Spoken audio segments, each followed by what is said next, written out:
وَلَمَّا رَجَعَ مُوسَىٰ إِلَىٰ قَوْمِهِ غَضْبَانَ آسِفًا، موسیٰ علیہ السلام جب واپس آئے اور قوم کا حال دیکھا تو دکھ اور غصے دونوں کیفیات آپ پر ہیں۔ ایک تو دکھ ہوا کہ دیکھو ان ظالموں کو، دیکھو میں انہیں فرعون کے قہر سے چھڑوا کر سمندر چیر کر اللہ کی رحمت کے زیر سایہ لایا ہوں، اور یہ پھر بچڑے بنا کر پوجنے لگ گئے۔ بڑا دکھ ہوا انہیں، اور پھر غصہ بھی آیا۔ اللہ کے لیے غصہ کرنا بھی سنت انبیاء، لیکن اللہ کے لیے ہو، اپنی ذات کے لیے نہیں۔ فرمایا قال بئس ما خلفتمونی من بعدی، تم لوگوں نے میرے بعد میری خلافت کا حق ادا نہیں کیا، میری نیابت کا حق ادا نہیں کیا، بہت برا کیا تم لوگوں۔ اسرائیلیوں نے ہی کیا ہوگا، ہم تو حضور کی خلافت کا حق ادا کر رہے ہیں۔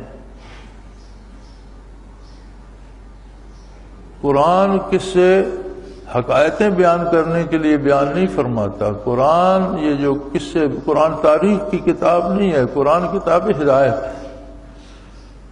تاریخ کی کتاب ہوتی تو ہر قصے کو ایک جگہ مربوط کر کے طویل کر کے کہانی لکھ دیتی، لیکن اس کتاب میں تو موسیٰ علیہ السلام کا ذکر بھی جا بجا بکھرا پڑا ہے۔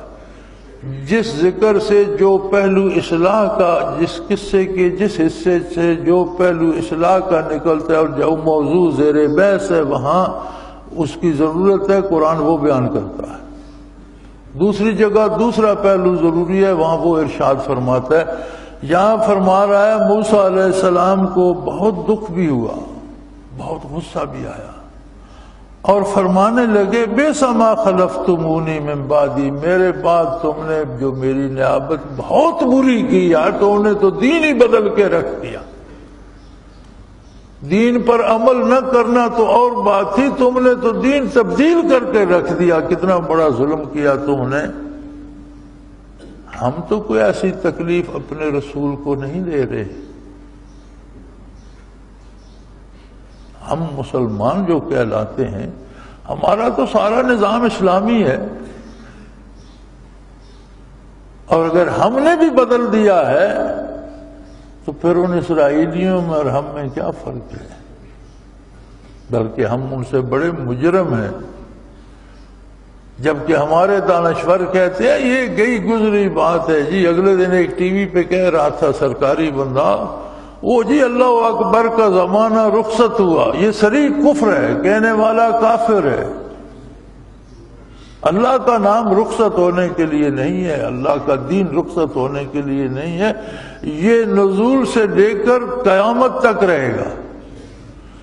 یہ قرآن بھی رہے گا، اس پر اس کے پڑھنے والے بھی ہوں گے، اس کو سمجھنے والے بھی ہوں گے، اس پر عمل کرنے والے بھی ہوں گے، تھوڑے ہوں یا زیادہ یہ بندوں کے اپنے اپنے نصیب، لیکن کوئی انہیں ختم نہیں کر سکتا۔ اللہ اکبر اللہ ہی کو زیب ہے، اگر اللہ اکبر ہی چلے گئے تو باقی بچا گیا۔ یعنی آپ جرأت دیکھیں، اور سارا نظام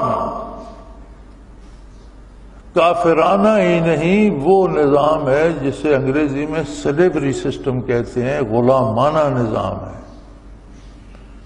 انگریز نے بنایا تھا۔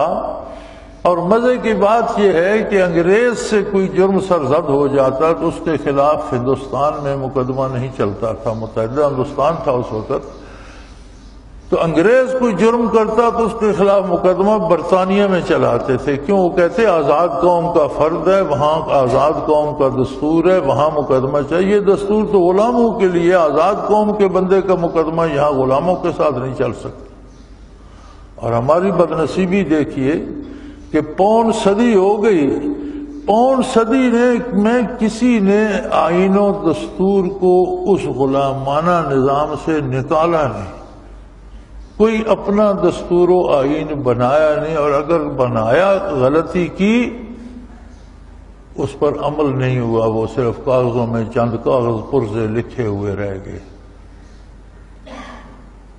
اور اب جو ہمارا موجودہ آئین و دستور ہے اس میں بڑے واضح شکل لکھی ہوئی ہے کہ جتنے قانون اسلام اور اسلامی تعلیمات کے خلاف ہیں وہ تبدیل کر کے انہیں اسلام کے مطابق کیا جائے گا، اور آئندہ کوئی نیا قانون شریعت کے خلاف نہیں بنایا جائے گا۔ جو ہمارا 73 کا آئین و دستور ہے جسے ہم بڑا مقدس سمجھتے ہیں، جو قانون اللہ نے دیا، جو قانون رسول اللہ صلی اللہ علیہ وسلم نے دیا، اس کی تقدیس کی پرواہ نہیں ہے۔ جو اسمبلیوں نے بنایا وہ بڑا مقدس ہے، چلو وہی مقدس ہوگا، لیکن اس مقدس کی بنیاد اس میں شروع ہوئی میں یہ بات لکھی گئی ہے کہ جتنے قوانین ملک میں رائج ہیں اور وہ خلاف شریعت ہیں ان کو ختم کر کے ان کو شرعی قوانین کے مطابق ڈھالا جائے گا، اور آئندہ کوئی قانون خلاف شریعت نہیں بنائے۔ کیا اس پر عمل ہوا آج تک؟ قانون کی کسی بھی شک پہ عمل نہیں ہوتا یار۔ غریب جاتا ہے بے گناہ بھی ہو تو پھانسی لگ جاتا ہے، عمر قید ہو جاتا ہے، تکڑا بندہ جاتا ہے تو اسے پوچھتا ہی کوئی نہیں رہا، دوسرے دن ضمانت ہو جاتی ہے، چوتھے دن بری ہو جاتا ہے۔ ہر چیز کوڑیوں کے وہ بک رہی ہے، انصاف بھی بک رہا ہے، عدل بھی بک رہا ہے، عہدے بھی بک رہے ہیں، ملازمتیں بھی بک رہی ہیں، ہر چیز لگی ہوئی ہے داؤ پر اور پیسہ جمع کیا جا رہا ہے۔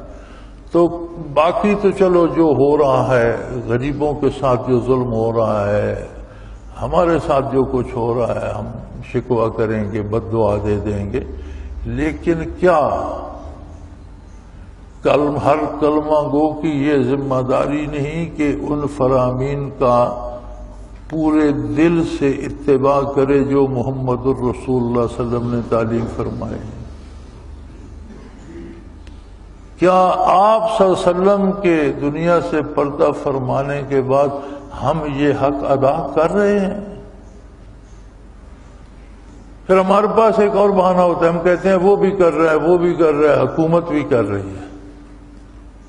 میرے بھائی، وہ کر رہا ہے تو وہ غلط کر رہا ہے، اور ایک آدمی کی غلطی دوسرے کے لیے غلطی کا جواز نہیں بن جاتی۔ غلط کام غلط ہے، میں کر رہا ہوں، مولوی صاحب کر رہے ہیں، پیر صاحب کر رہے ہیں، وزیر صاحب کر رہے ہیں، صدر صاحب کر رہے ہیں، جو بھی غلط کرتا ہے وہ غلط ہے۔ ہمیں غلطی والے کا اتباع نہیں کرنا، ہمیں اللہ و اللہ کے رسول کا اتباع کرنا۔ پھر کہتے ہیں جی مجھے ایک سے کیا ہوگا، میں کوئی ملک کو بدل بھئی آپ ملک کو تو نہیں بدل سکتے، لیکن آپ کے پاس 4.5 ہاتھ کا یہ ملک ہے۔ ہر بندے کا قد اس کے اپنے ہاتھ سے 4.5 ہاتھ ہوتا ہے، چھوٹا ہو یا بڑا ہو۔ ایک اصول ہے طبی کہ ہر بندے کا قد جو ہوتا ہے اس کے اپنے ہاتھ کے اعتبار سے 4.5 ہاتھ ہوتا ہے۔ تو 4.5 ہاتھ کا ایک بدن تو آپ کے پاس ہے امانت اللہ کی، اس پر آپ نے اسلام نافذ کیا ہوا ہے، اس کی غذا حلال ہے جو رسول اللہ صلی اللہ علیہ وسلم نے طریقہ بتایا، اس کو آپ حرام تو نہیں کھلا رہے، اس سے آپ نیکی کا بوجھ اٹھواتے ہیں یا برائی کا، اس سے جھوٹ بلواتے ہیں یا سچ کہتے ہیں، اس سے جائز محنت مزدوری کرتے ہیں یا چوری رشوت کرتے ہیں۔ یار کم از کم اس 4.5 ہاتھ کے ذمہ دار تو ہم بنیں، اپنی اپنی اصلاح تو کریں، یہ تو بنیاد ہے۔ پھر ہمارے بچے ہمارے کنٹرول میں ہیں، ہمارا خاندان ہمارے کنٹرول میں، جہاں تک بات چلتی ہے وہاں تک تو کریں۔